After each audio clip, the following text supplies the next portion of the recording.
काफ़ी लोग नए भी हैं यहाँ पे। जब आप निफ्टी की बात कर रहे हैं तो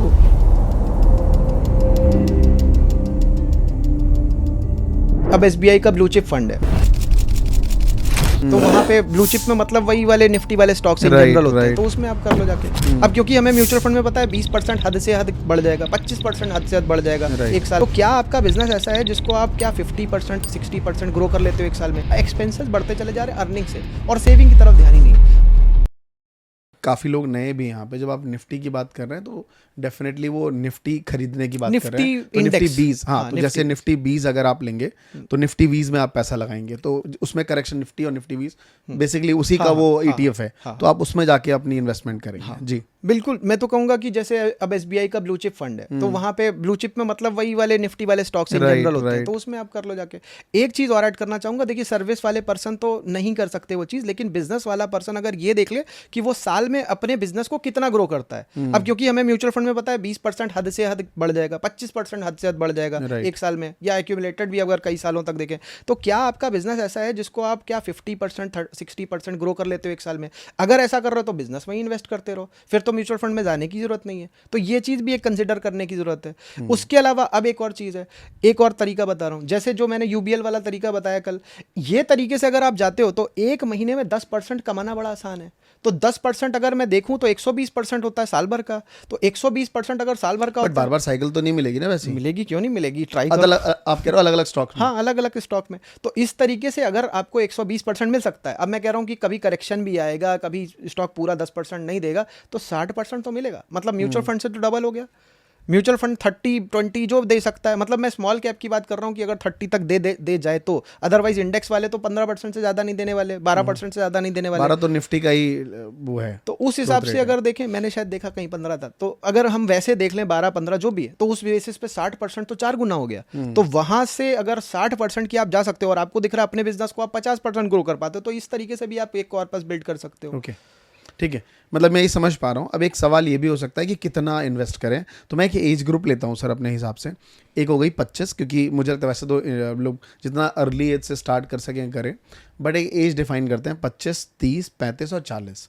इन एज ग्रुप में अगर सैलरी, जैसे किसी की एज 25 साल है और उसकी सैलरी ऑलमोस्ट 25,000 से 50,000 के बीच में है, तो कितना पैसा वो SIP हर महीने डाले या फिर स्टॉक मार्केट में इन्वेस्ट करे? देखिए, जितनी सैलरी, अब वो सैलरी 25 वाले बंदे की 1 लाख भी हो सकती है, Okay. और 25-30 हज़ार भी हो सकती है। जी। और अच्छी बात क्या है कि एज भी मैटर करता है। एज मैटर करता है, रिस्क के लिए मैटर करता है। एक साथ में और चीज़ मैटर करती है कि भाई ये कोई कैलकुलेट नहीं करता है। मैंने ये चीज़ कैलकुलेट करी क्योंकि मैं भी जॉब वाली जर्नी से गुजरा हूँ, कि एक चीज़ आप हमेशा देखना कि क्या आप जो मार्केट में या किसी भी XYZ इन्वेस्टमेंट के उस अपॉर्चुनिटी में टाइम लगा रहे हो, पैसा लगा रहे हो, वो आपकी जॉब को कहीं स्लो तो नहीं करेगी या बिजनेस को स्लो तो नहीं करेगा। ये ज़रूर देख लेना कि पता चला आपका माइंड उस तरफ हो, तो पता चला जॉब में जो 100% 200% दे सकते हो वो कहीं तो नहीं इफेक्ट होगा। Very nice. तो वो चीज़ को देखते हुए, अब देखो म्यूचुअल फंड में अगर आप लगा रहे हो और वो आपको इफेक्ट नहीं होने दे रहा, आपका पैसा कटता जा रहा, आराम से आप बिल्कुल बिंदास अपने जॉब पे पूरी तरीके से फोकस हो, सबको बीट करे पड़े हो, तो वो कहीं आपका रुझान कहीं इंट्राडे में हो गया और आप उसमें फंस करके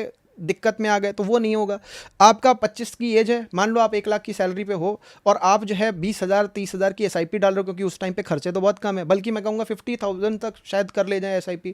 तो अगर कर सकते हो तो कर लो। बाद में फिर एक चीज़, अगर आपने पूरा, अब देखिए यहाँ से ग्रोथ कैसे चालू हो सकती है। आपने अलग अलग एज ग्रुप बताया, मैं एक ही पर्सन का अलग अलग तरीके से, जैसे जैसे 5-5 साल वो बड़ा होता जा रहा है वो बताए दे रहा हूँ, कि वही पर्सन जो 25 साल का आगे 5 साल बाद 30 साल का होगा, उसने पूरी मेहनत लगा के जॉब करी, और मान लो कि वो म्यूचुअल फंड में गया जिसमें उसको बिल्कुल भी टेंशन नहीं आई, और जॉब में तो तेज प्रोग्रेस होगी उसकी, वर्सेस कि वो इंट्राडे में अगर चला गया तो इंट्राडे में परेशान हुआ, उसकी वजह से उसकी जॉब इफेक्ट हुई, प्लस जो 1 लाख की सैलरी थी शायद बढ़े ही ना, लेकिन उसने पूरा 100% दे दिया अपनी जॉब में, बॉस भी खुश है, सब लोग खुश हैं, प्रमोशन हो रहा है, जॉब स्विच कर ली या कुछ कर दिया उसने, या कुछ भी रीज़न की वजह से उसकी जॉब भी, सैलरी भी बढ़ गई। 5 साल बाद हम बात करते हैं 30 साल पे आ गया, 30 साल में उसकी शादी भी हो गई है, अभी उसके एक्सपेंसेस बढ़ गए हैं मान लीजिए फैमिली वगैरह के, लेकिन उसकी सैलरी भी बढ़ चुकी है।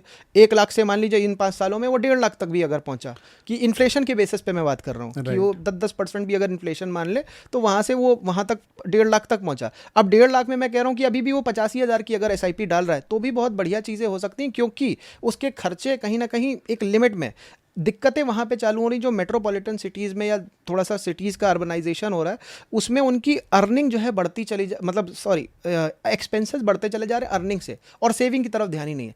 पहले के टाइम के लोग तो बहुत सेव करते थे, अभी के टाइम के लोग सेव तो करते नहीं, उल्टा अर्निंग जितनी है उससे ज़्यादा एक्सपेंस करे दे रहे हैं, और वो आता है किसी ना किसी फॉर्म के लोन में। आजकल नो क्रेडिट कार्ड ईएमआई और पता नहीं नो कार्ड ईएमआई ऐसे कर करके पता नहीं क्या क्या चीज़ें हो जाती है, तो उससे भी बड़ा दिक्कत है। प्लस उन्हें पता नहीं क्यों ऐसा लगता है कि वो घर खरीद लेंगे तो उनका उसमें जो भी है उनका एक एसेट बन जाएगा, और वो बड़ा मोटा अमाउंट उनका उसमें जाने लग जाता है, जिसकी वजह से वो कभी जॉब भी नहीं स्विच कर पाते, एक प्रेशर में आ जाते हैं।